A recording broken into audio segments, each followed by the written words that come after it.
ခင်များနော်တကယ်ပဲဂုဏ်ပြုတိုက်တဲ့မိခင်များဖြစ်ပါတယ်လို့ Women are to be honored. ဝမ်းနဲ့ရမေးတဲ့မိခင်များရှိတယ်လို့မျိုးမိခင်ကဲသို့ချစ်ပြီးတော့မှနော်ပြုစုစောင့်ရှောက်တဲ့သူများလည်းရှိတယ် maybe အဖွားလည်းဖြစ်နိုင်တယ်အတော်လည်းဖြစ်နိုင်တယ် maybe even အမတောင်ဖြစ်နိုင်တယ်နော် Women who act in as mothers, such as older sisters or grandmothers or aunties, they are also to be honored. နောက်ပြီးတော့ဝิญဉ်ရေးရပိုင်းဆိုင်မှာလည်းနော်လမ်းပြပြီးတော့မှပို့ဆောင်ပေးနေတယ်ကုညီလမ်းပြပေးနေသူများဟာလည်းမိခင်ကဲသို့ဂုဏ်ပြုထိုက်တဲ့သူများဖြစ်တယ်နော် Women who guide you spiritually are also to be honored. တချို့သူများကတော့အကြောင်းအမျိုးမျိုးကြောင့်မိခင်ကိုမတွေ့လိုက်ရဘူးမိခင်ရဲ့ပြုစုခြင်းကိုလည်းမခံစားလိုက်ရတဲ့သူတွေလည်းရှိတယ်ဒါပေမဲ့ယုံကြည်သူတွေရဲ့အသက်တာမှာအဖဖခင်ကနော်ဖခင်ကဲသို့မေတ္တာသာမကဘူးမိခင်ကဲသို့မေတ္တာနဲ့ချစ်ခြင်းလည်းရှိနေတယ် However, some people may not receive the same type of love, but for us Christians, our Heavenly Father not only gives us a fatherly love, but also a motherly love. မိခင်ကဲသို့နူးညံ့တိမ်မွေ့ခြင်းတွေကျင်နာခြင်းတွေနဲ့ကြူးဆိုင်ပေးနေတဲ့ဖခင်ဟာလည်းဒီနေ့ချီးမွမ်းခံလိုက်တဲ့ဖခင်ဖြစ်တယ် Our Heavenly Father who loves us dearly should also be praised. So ကျမ်းစာထဲကအမျိုးသမီး3ယောက်အကြောင်းနဲ့တူဆင်ရင်ကြမယ်နော် Let's reflect on 3 women in the Bible. ပထမတစ်ယောက်ကတော့လောကမှာဖခင်မြတ်တာပြီးလို့ရှိရင်မိခင်ကအနိုင်မဲ့မြတ်တာနဲ့ချစ်တတ်တဲ့ရိစဘလို့အမည်ရတယ် After God's love, then comes mother love, and we'll be looking at the story of Rizpah. The 2 Samuel 21 verse 30မှာသူရဲ့ story အချင်းချုပ်ကိုပြောပြထားတယ် This is shown in 2 Samuel chapter 21 verse 1 to 13. ဒါဝိဒ်မင်း story summary ကိုပြောမယ်ဆိုလို့ရှိရင်เนาะဒါဝိဒ်မင်းလက်ထက်မှာ3နှစ်အစာခေါင်းပါတယ်အဲ့ဒီခါမှာဒါဝိဒ်ကဖျားကိုမေးတဲ့ခါမှာဖျားကရှောလုကဂိဗောင်လူတွေကိုတတ်တဲ့အပြစ်လို့ပြန်ပြီးတော့မှပြောပြတယ်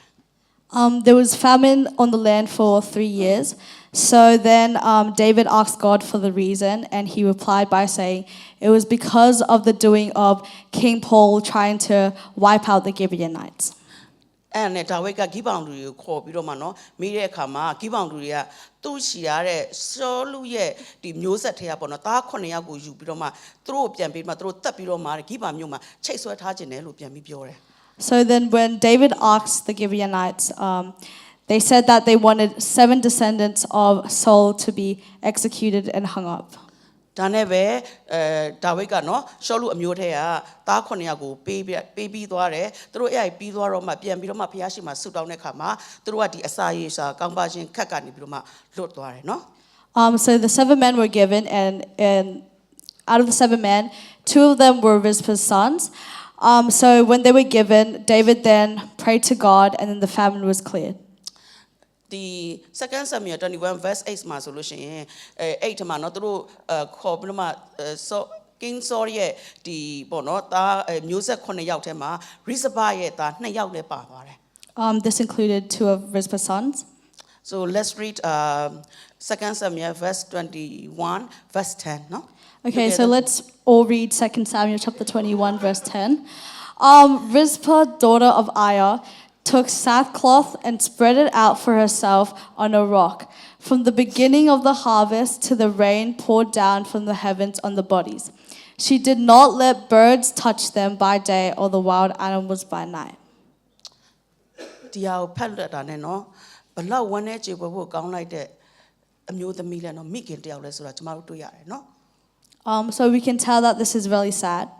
မိခင်တယောက်ရဲ့ပူဆွေးသောကားနဲ့ခံစားချက်ကိုစဉ်းစားကြည့်ကျွန်တော်မစဉ်းစားနိုင်ဘူးကျွန်တော်အဲ့လိုမျိုးတော့မှနည်းနည်းလေးမစဉ်းစားရဘူး I don't think anybody could bear this thought, and Auntie here could also not bear the situation happening. သူမကလေသူ့ရဲ့သားတွေကိုမွေးထုတ်ခဲ့တာနော်ဒီလိုအပြစ်မလုပ်ဘဲနဲ့ရာဇဝတ်ကောင်တွေလိုမျိုးအသေးဆုံးနဲ့သေဖို့မဟုတ်ဘူးနော် So Rizpah did not raise her sons to have them end up in somewhere wrong. သူဒီသားတွေကိုစပ်ပြီးတော့မွေးခဲ့တဲ့အချိန်ကနေစပြီးတော့မှမိခင်မြတ်တာနဲ့အကောင်းဆုံးပြုစုပေးတယ်ဒီနေ့တော့ပြိုးထောင်ပေးတယ်လမ်းပြသွန်သင်ပေးခဲ့တာဖြစ်တယ် From the birth of her sons, she had a big vision for them and a future ahead of them.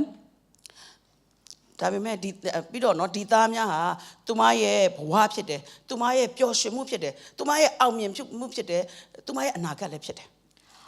These sons were her life, her success, her happiness, and her future. လူတွေတေလို့ရှိရင်တင်းချိုင်းမှာတကြိုကြတယ်ဒါပေမဲ့ဒီသားတွေကတော့သူတို့ရဲ့နောက်ဆုံးချိန်ကတော့ final resting place မရခဲ့ဘူး However, because of the command, the son's death were not taken properly, and they were not able to rest in peace. အသေးကောင်တွေဖြစ်တဲ့ပင်မှာချိတ်ဆွဲထားခြင်းခံရတယ် The bodies were still seen to be hung up. အဲ့ဒီမှာပဲเนาะအနိုင်မဲ့တဲ့မိခင်မြတ်တာမနေနိုင်တော့ဘူး So the unconditional love she has for them could not bear to see all this, ကိုယ့်ကိုယ်လည်းသူဂယုမဆိုင်နိုင်တော့ဘူး to the point where she couldn't even take care of herself. ခုနက verse 10မှာပြောသလိုမျိုး तू ကတခါတည်းနေရောညရောမပြတ်ဖက်နဲ့တခါတည်းเนาะဒီ तू ကဒီပြုစုစောင့်ရှောက်ပေးနေတယ်တဲ့ so time period ကာလကိုကြည့်လို့ရှိရင် about 5 months လို့ပြောတယ် So she took care of them day and night, and if we talk about time-wise, it took about 5 months. ဒီလောက်ကြောင်လို့ तू ဘယ်လိုများလုပ်နိုင်ခဲ့လဲ So how is she able to live like this? ထောင်ထဲမှာထောင်ကျနေတဲ့သားတွေကိုသွားဆောင်ပြီးတော့မှเนาะအသက်ရှင်တဲ့သားတွေကိုစောင့်နေရတာမျိုးမဟုတ်ဘူး It was not like her sons were still alive in prison and she was waiting for them. လူသေးအလောင်းနဲ့နေရတာ She was waiting for dead bodies. သိလို့ရှင်ဘာဖြစ်လဲ तू ပုံမယ်အနံ့တွေထွက်မယ်အရည်တွေထွက်မယ်เนาะ unpleasant ပေါ့เนาะဆိုတော့တွေ့ရတယ်เนาะ And we know that like dead bodies, they tend to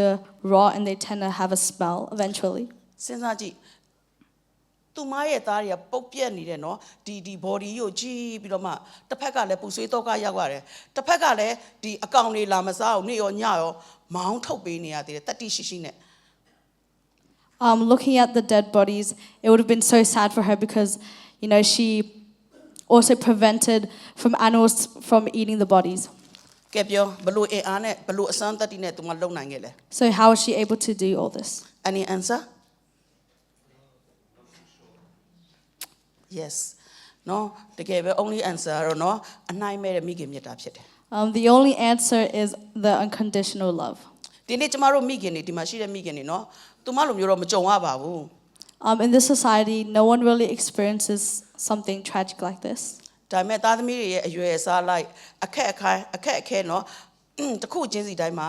အနိုင်မဲ့တဲ့မြတ်တာကမိမိရဲ့သားသမီးတွေကိုအကောင်းဆုံးပြုစုပြောထောင်ပေးနေရရှိကြတယ် But we know that all the women here, they take care of their children out of selfless love. မိသားစုတွေเนาะမိခင်တွေကမိမိမှာရှိတဲ့ခွန်အားအချိန်နာရီနဲ့မှစပြီးတော့မှเนาะတကယ်နူးညံ့တိမ်မွေ့ခြင်းနဲ့ပြုစုတယ်လို့မျိုးတစ်ဖက်ကလည်းစီကန်းနဲ့เนาะတဖုံပေါ့เนาะအကောင်းဆုံးလှုပ်ဆောင်ပေးနေကြတဲ့မိခင်များဖြစ်တယ်เนาะ So women of households, they sacrifice time and effort and strength. As they also generously love their family, they also have discipline to it so that they could produce the best. So back to the story ပြန်သွားကြမယ်เนาะ verse 11မှာသူမရဲ့လောက်ရက်ကိုဒါဝိဒ်မင်းကကြားသွားရော Okay, so back to the story. David saw how Rizpah took care of the dead bodies. So verse 12နဲ့14ကြတော့ဒါဝိဒ်မင်းကကိုယ်တိုင်သွားပြီးတော့မှာတဲ့ရှောလုနဲ့ယောနသန်ရဲ့အယိုးစုရဲ့ပြီးတော့သူမရဲ့သားเนาะနှစ်ယောက်ရဲ့အယိုးစုနဲ့တကွာကြံတဲ့အယိုးစုတွေအားလုံးကိုပြန်ယူလာပြီးတော့မှာတဲ့တခါတဲ့เนาะတကြိုပေးတယ်တဲ့ So then David gathered the bones of Saul and Jonathan, and then buried it in the grave of Kish. ဆိုတော့เนาะနောက်ဆုံးမှာသူမရဲ့အနိုင်မဲ့မိခင်မြတ်တာနဲ့ပေးဆက်ခြင်းကသားရဲ့ final resting place ကိုရရှိသွားတာဖြစ်တယ် So we can see that because of her unconditional love, her sons were able to rest in peace. ဒါလည်းသူမရဲ့เนาะနောက်ဆုံးသောသူ့သားတွေနဲ့ပတ်သက်ပြီးတော့မှစံတာဖြစ်တယ် This was also her last wish. ဒါကြောင့်မလို့ဒီမှာရှိတဲ့သူများမိခင်များရဲ့မြတ်တာဟာနူးညံ့သိမ်မွေ့ပြီးတော့မှပြုစုပြောဆောင်တတ်တယ်လို့မျိုးဒီနေ့တစ်ဖက်ကလည်းကြည့်လို့ရှိရင် powerful ဖြစ်တယ်ဆိုတော့သိဖို့အတွက်ဖြစ်တယ် We should understand that the mother's love is also soft but also strong. ဆိုတော့တခါတည်းမှာကျမတို့မိသားစုအခြေအနေရเนาะအခြေအနေကြည့်လိုက်လို့ရှိရင်အော်ဆုံးရှုံးသွားပြီမျောလင်းချက်လည်းမရှိတော့ဘူးပေါ့เนาะမရနိုင်တော့ဘူးဆိုတဲ့အချိန်မှာလေမိခင်များเนาะမိခင်များကအရှုံးမပေးဘဲနဲ့အစွမ်းသီးမှနဲ့သူတို့ကတိုက်ပွဲဝင်ပြီးတော့မှလှုပ်ဆောင်ပေးတတ်ကြတာကိုတွေ့ရတယ် Sometimes in doubts of family situation, the women of households, they still choose to strive and not give up. ဒါကြောင့်မလို့သားသမီးများဒီနေ့မိခင်ရဲ့မြတ်တာကိုပြန်ပြီးတော့မှဆင်ခြင်ပါအနစ်နာခံပြီးတော့မှပြုစုပေးခြင်းအပေါ်မှာเนาะပြန်ပြီးတော့မှတန်ဖိုးထားပါ So I want everybody here to, to value your mother's love and sacrifice made for you. အခြားသောချစ်ချင်းတွေเนาะဒီမှာရှိကြလူငယ်တွေဆိုတော့ချစ်သူရည်သားချစ်ချင်းတွေကပြောင်းလဲတတ်တယ်ဒါပေမဲ့မိခင်မြတ်တာဘယ်တော့မှမပြောင်းလဲဘူးအဲ့ဒါတော့မှတ်ထား Yes. Okay, so Gaius. all the romance love, friendship love, all the love outside of a mother's love can vary and they can change, but the mother's love that they have for you will be constant and stable. ဘာလို့ဆိုတော့လေဘာလို့ပြောချင်တော့လေအန်တီကနော်ဒီလောက်အသက်အရွယ်ရှိနေပြီ but my mom နော်အန်တီရဲ့အမေကလေအန်တီကိုလေခလေးလို့သူထင်တော့မယ်သူအမြဲတမ်းပြုစုပေးခြင်းနဲ့သူကာကွယ်ပေးခြင်းနဲ့သူချက်ပြုတ်ပေးခြင်းနဲ့အခုချိန်ထိပဲဆိုတော့ဒီအသက်အရွယ်ရှိတဲ့အမေတော်မှလုပ်ပေးရဆိုလို့ရှင်သူတို့ရဲ့မြတ်တာကိုနော်ဟိုဗါလဲ appreciate လုပ်ဖို့အတွက်ဖြစ်တယ် So here's Auntie's mom. She still has the passion to take care, to protect, to look after her because she has the love for her. ဒါကြောင့်မလို့ဒီနေ့ဒီမှာရှိတဲ့လူငယ်များကိုတိုက်တွန်းခြင်းနဲ့အိမ်ပြန်ရောက်လို့ရှိရင်တပတ်တာအတွက်မိမိကိုမိခင်ကဒီနေ့ဘာလုပ်ပေးခဲ့တယ်လဲဆိုတာကိုလေစာရွက်မှာခြာရေးကြည့် So I want everybody to, when you guys go back home, to get a paper and get a pen, write down all the things your mom has done for you out of love, and yeah. So သင်တို့အန်အောဘတွေ့ရနိုင်မှာ And you'll be quite shocked. So ပြီးလို့ရှိရင်ကျေးဇူးတင်တယ်ဆိုတဲ့အကြောင်းလည်းပြောဖို့မမေ့ကြနဲ့ And after you've seen, the list, go and show appreciation, go show love, go thank her. So အခုเนาะကျမတို့နံပါတ်2ယောက်မြောက်သူသွားမယ်ခင်မွန်းတဲ့ကိုဝန်ခံပြီးတော့မှစစ်မှန်သောဖျားကိုကူးကွယ်တဲ့သူမောရှေရဲ့ဇနီးဇိဘောရာဖြစ်တယ် Okay, so the second woman, she submits herself fully to her husband and to God, and this person is Zipporah. ထွတ်မြောက်ကျမ်းခန်းကြီး4မှာတွေ့ရပါမယ်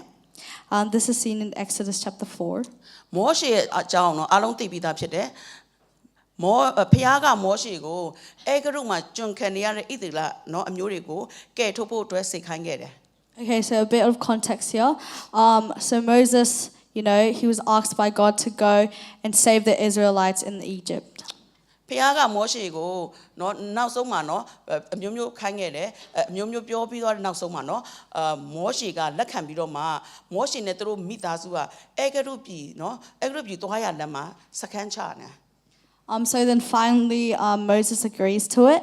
and they went on their journey with their family and set shelters on the way. ထွတ်မြောက်အခန်းကြီး4:24မှာဆိုလို့ရှိရင်အဲ့ဒီအချိန်မှာเนาะအဲ့ဒီမှာဆိုရင်ပေါ်ပြတယ်အဲ့ဒီအချိန်ကတဲ့ဖျားကမောရှေကိုတတ်ဖို့ကြံစီရလို့ပြောတယ် So in Exodus 4:24, God commands to kill. ပြဿနာကเนาะဖျားနဲ့မောရှေကြားထဲမှာဒီ big ကွာဟမှုကြီးရရှိနေတယ် So because of this, there was a big gap seen between Moses and God. Let's read Genesis 17:10 together, no? Okay, let's all read this. This is my covenant with you and your descendants after you, the covenant you are to keep. Every male among you shall be circumcised. So no, Moshe ye မိဘများကတော့မောရှေကိုအရေးပြားလေးချင်းမင်္ဂလာကိုပြုပေးခဲ့တယ်။ဒါပေမဲ့မောရှေကသူ့သားတွေကိုတော့မလုပ်ပေးခဲ့ဘူး။ဘာကြောင့်လဲလို့မဖော်ပြထားဘူး။ Maybe သူမေ့တာလည်းဖြစ်နိုင်တယ်ဒါမှမဟုတ်သူဂယုမထားတာလည်းဖြစ်နိုင်တယ်။ So this was done to Moses by his parents, but Moses did not do this to his sons, and it doesn't really specify why he didn't do it in the Bible. It could be because he forgot, or it could be other reasons. အဲ့ဒါအရင်အရေးကြီးတယ် But this is very important. ထွတ်မြောက်ကျမ်းအခန်းကြီး4:22မှာဆိုလို့ရှိရင်ဖျားရဲ့သားဦးဖြစ်တဲ့ဣသရေလလူမျိုးတွေကိုကဲထုတ်မဲ့ခေါင်းဆောင်မောရှေကိုယ်တိုင်ရဲ့နော်မောရှေကိုယ်တိုင်ကသူ့ရဲ့သားတွေကိုအရေးပြားလေးချင်းမင်္ဂလာကိုမပြုထားဘူး So God is wanting to save his firstborn sons, which are the Israelites that he declared in the Bible. But the one he sent to go save did not circumcise his sons, which is vital. So အဲ့ဒီအချက်ကဖျားနဲ့သူကဂွင်းဆက်ပြက်နေတာဖြစ်တယ် So this is why it led to a big gap between them. ပြီးတော့အဲ့ဒီအရာကဖျားရဲ့အမျက်ကိုလှုပ်ဆော်စေတယ် And this made God very furious. ဒါကြောင့်မလို့နော်ဒီနေ့နော်ဖခင်များရှေ့ကနေပြီးတော့မှတကယ်ပဲနော်အကောင်းဆုံးနဲ့ဥဆောင်ပေးနေတယ်တခါတရံမှာလဲသူတို့မှာအာဏာချက်ရှိတတ်တယ်ဆိုတာကိုတွေ့ရတယ်ပေါ့နော် So the house leads, such as the fathers and the husbands, we should understand that they will also have weak points. ဖျားရွေးတဲ့ခေါင်းဆောင်တော့မောရှေကိုယ်တိုင်ကိုကမှဒီလောက်အရေးကြီးတာကိုတတိမထားတတ်ဘူးဆိုလို့ရှိရင်ဒီနေ့ကျမတို့ခင်မွန်းတယ်တွေလည်းနော်သူတို့မှလည်းအာဏာချက်ဆိုတာရှိတတ်တယ်ဆိုတာကိုနားလည်ပြီးတော့မှဒီနေ့သဘောပေါက်ပြီးပေါ့နော်သဘောလက်ခံပေးဖို့အတွက်ဖြစ်တယ် So if even the chosen Moses was forgetting something very important, we need to accept that the house leads are also going to have weaknesses at one point. အဲ့လိုဖြစ်လာတဲ့အခါမှာမောရှေရဲ့ဇနီးကဲ့သို့ကျမတို့ကဝင်ပြီးတော့မှကုညီထောက်မှပေးဖို့အတွက်ဖြစ်တယ် Like this, it is needed for women to come and save in between. So reason ဘာလုပ်လဲဆိုတော့ကျမတို့ကြည့်မယ်နော် Let's read about ထွတ်မြောက်ကျမ်းခန်းကြီး Exodus 4:25 Let's read. So let's read. 26, yeah, Yeah. 26, yeah. It's good, yeah. Okay. But Zipporah took a flint knife, cut off her son's foreskin, and touched Moses' feet with it. Surely you are a bridegroom of blood to me, she said. So the Lord let him alone. So နော်ဇီဘောရကဝင်ပြီးတော့မှ तू ကလှုပ်တဲ့လှုပ်ထိုက်တာကိုလှုပ်လိုက်တဲ့အခါမှာနော် तू ကဗာလဲဖခင်ကမောရှေကိုအသက်လွတ်ပေးလိုက်တယ် So through Zipporah's action, Moses was saved. ဆိုတော့ဇီဘောရအကြောင်းကိုကြည့်မယ်ဆိုရှင် तू ကစိတ်ဝင်စားဖို့ကောင်းတယ်နော် So her story is quite interesting, သူ့ကိုလေကျမ်းစာထဲမှာလည်းအများကြီးဖော်ပြထားဘူး but she's not really seen in the Bible as much. तू ကလေနောက်ပြီးတော့ဟေပြဲလူမျိုးလည်းမဟုတ်ဘူး She's not a Hebrew person. Exodus 1:16 မှာ तू ကမိထရန်လူမျိုးဖြစ်တယ်မိထရန်ယစ်ပရောဟိရဲ့သမီးဖြစ်တယ်လို့လည်းဖော်ပြထားတယ် So she's actually the Midian's priest's daughter. ဆိုတော့ဒါပေမဲ့ तू ကမောရှေနဲ့လည်းရပြီးသွားရော तू မခင်မွန်းတဲ့အပေါ်မှာဝန်ခံခြင်းကိုတွေ့ရတယ် But when she got together with Moses, she fully submitted herself to her. အထူးသဖြင့်မောရှေကိုးကွယ်တဲ့ဖခင်ကို तू မဖခင်လို့ဝန်ခံခဲ့တဲ့ပုံနဲ့ရတယ် She fulfills being a good wife, and she doesn't treat God as just Moses' God, that's my husband's God, but actually, look into depth and actually praises him. ဒါကြောင့်မလို့ तू မဖခင်ကိုကိုးကွယ်ခဲ့တာဝိတ္တရားအရမဟုတ်တဲ့အတွက်ကြောင့်မလို့နော် तू မဖခင်ရဲ့ပြည့်ညတ်တော်ကိုလည်းစင်ကြင်မှတ်ရှုနေတယ်လို့ယုံကြည်ရတယ်နော် So she actually reflects on God and actually, worships him. ဘာလို့ကျွန်မဒီလိုပြောလဲဆိုတော့ဒီနော်ခုနဖြစ်လာတဲ့ situation မှာမောရှေတတိမပြုတ်မိတဲ့အရာကို तू ကချက်ချင်းတတိပြုတ်ပြီးတော့မှထပြီးတော့မှလှုပ်ခြင်းအပြင်သူ့ရဲ့ခင်မွန်းတဲ့အသက်ကိုလွတ်သွားစေတာဖြစ်တယ် So, Moses didn't notice something very important, but then Zipporah did. So she was able to come in and save and support him, and his life was saved. ဒါကြောင့်မလို့ဇနီးသည်များနော်မိမိရဲ့ခင်မုန်းကိုဝန်ခံခြင်းနဲ့စစ်မှန်တဲ့ဖခင်ကိုကိုးကွယ်တတ်တဲ့သူဖြစ်လို့ရှိရင်ဖခင်စီကနေပြီးတော့ဉာဏ်ပညာကိုဖခင်ကပေးမှဖြစ်တယ် So that's why women of households, if you fully submit yourself to your husband and if you truly worship God, you will gain wisdom and have discernment and power, and this will be given to you by God. တခါတည်းမှာနော်ကျမတို့မိသားစုတွေထဲမှာဖခင်နဲ့ခင်မွန်းနဲ့ပဲဖြစ်ဖြစ်ဟိုသားသမီးနဲ့မိဘပဲဖြစ်ဖြစ်ဖခင်နဲ့နော်သားသမီးပဲဖြစ်ဖြစ်ပြဿနာပေါ့နော်ဖခင်နဲ့ကြားထဲမှာကွာဟမှုတွေနော်ရှိလာတဲ့အခါမှာဒီနေ့ဒီသူမလိုမျိုးပဲနော်ဉာဏ်ပညာရှိတဲ့အမျိုးသမီးတွေကဂျားဝင်ပြီးတော့ဖြန့်ပြင်းပေးနိုင်တဲ့သူများဖြစ်ကြတယ် So when there's like issues between family and God or family and family, here the wise women should, come in, save in between and fix the gap. ကဲဒါဆိုကျမတို့နံပါတ်3ယောက်မြောက်ဟိုသွားကြပါစို့နော်ခါသိခြင်းတွေကဖခင်ကိုရွေးချယ်ပြီးတော့မှဝန်ခံတတ်တဲ့ဗတ္တရှိပါဖြစ်တယ်သူကို second Samuel 11မှာတွေ့ရပါတယ် Okay, so we're going to go to the last person, Bathsheba. This is seen in 2 Samuel chapter 11. And out of her bitter life, she chose to stay firm with God and didn't cause chaos. ဆိုလို့ရှိရင်နော်ဒီ story အချင်းချင်းကိုကြည့်မယ်ဆိုလို့ရှိရင်သူကအလုံးမတူပဲနဲ့ဒါဝိဒ်မင်းရဲ့တိမ့်ပိုက်ခြင်းကိုခံရတယ်ပြီးတော့သူခင်မွန်းတယ်လည်းအသက်ခံရတယ်ပြီးတော့တဲ့အခါမှာရလာတဲ့သားကြောင့်လည်းသေပြန်ရော So her children died and her husband was also murdered. So ဘလောက်ဆိုးရတဲ့ဘဝလဲနော် So how traumatizing this life. ဒါပေမဲ့ဒီလိုခါသေးခြင်းတွေကြုံနေရတော့လဲသူကလေပြန်ပြီးတော့မှဒါဝိဒ်ကိုတုံ့ပြန်ခြင်းမရှိဘဲနဲ့သူ့ရဲ့ပါဇက်ကိုပိတ်ပြီးတော့မှဖျားရှိမှငြိမ်ဝတ်စားနဲ့ဖျားကိုမျှော်ကြည့်ပြီးတော့မှဖျားကိုပဲတိုင်တယ်နေတော်သူဖြစ်တယ် So in these bitter moments, right, she still stood still with God and looked up upon God. အဲ့ဒီမှာနော် rewards coming နော်ဖယားကသခင်ယေရှုရဲ့မျိုးဆက်ဖြစ်တဲ့ရှောလမုန်ရဲ့မိခင်အဖြစ် သူ့ကိုရွေးချယ်ခြင်းခံခဲ့ရတယ်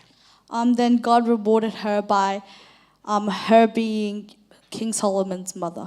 ဒါဝိဒ်ရဲ့အခြားမိဖုရားတွေကိုမရွေးခဲ့ဘူးဖုရားကသူ့ကိုပဲရွေးခဲ့တယ် The others were not chosen, but just her. ဒါကြောင့်မို့ဒီနေ့မိခင်တွေဇနီးတွေတခါတည်းရမှာဒီနေ့ကျမတို့ဘဝသက်တာမှာခါသီးခြင်းတွေဆင်းရဲဒုက္ခနဲ့အိမ်အောင်ရေးရှုပ်ထွေးခြင်းတွေနော်ရင်ဆိုင်ရတဲ့အခါမှာမိမိကိုယ်စိတ်ရှိတဲ့အတိုင်းမတုံ့ပြန်မဲနဲ့ဖះရှိမှငြိမ်ဝတ်နေခံငြိမ်ဝတ်ပြီးတော့မှနေခြင်းပေါ့နော်ဖះကိုမျှော်ကြည့်ခြင်းကဖះချင်းမြောက်ပြီးတော့မှကောင်းကြီးပေးမှဖြစ်တယ် So all the women of households, when you're going through an unpleasant issue or if you're going through major family conflicts, just choose to walk with God and your reward will be granted. ဒီလိုပြောလို့လဲနော်ပါဇက်ကတစ်ချိန်လုံးပိတ်ငြိမ်ခံအဲ့လိုမျိုးလည်းမဟုတ်ဘူးနော်ဒါပေမဲ့တစ်ချိန်မှာဘာသာရှိပါကတတိရှိစွာနဲ့ရက်တည်ပြီးတော့မှနော်မိမိသားအတွက်ပါဇက်ဖွင့်ရမယ့်တစ်ချိန်ရောက်လာတယ်အဲ့ဒီဟာကို First King chapter 1 verse 1 to 31မှာ the whole story ကိုတွေ့ရတယ် So this does not mean to just completely stay silent, but even Bathsheba, she had a time where she stood up and spoke for her sons. This can be seen in 1 Kings chapter 1, verse 1 to 31. story summary ကိုကြည့်လို့ရှင်တော့ဒါဝိဒ်မင်းကြီးကအသက်ကြီးပြီးသေကန်နေပြီအဲ့ဒီမှာအဒေါနီယာနော်အဒေါနီယာကသူကသူ့ဖခင်မင်းကြီးကမင်းတင်မြောက်ခြင်းမရှိဘဲနဲ့ဖခင်တစ်ဖက်မှာသူ့ကသူဘယင်ဖြစ်ခံယူပြီးတော့မှပွဲလုပ်နေတယ် Okay, so a bit of backstory here. So David was at his end times, and one of his sons, Adonijah, he claimed himself to be king without permission. verse 11မှာကြည့်လို့ရှိရင်ဒါကို prophet Nathan ကဘာသာရှိဘကိုသွားပြောတယ်ပြီးတော့မှအကြံပေးပြီးတော့မှဘာလုပ်ရမလဲဆိုတာကိုလည်းသူကပြောတယ် And because of this,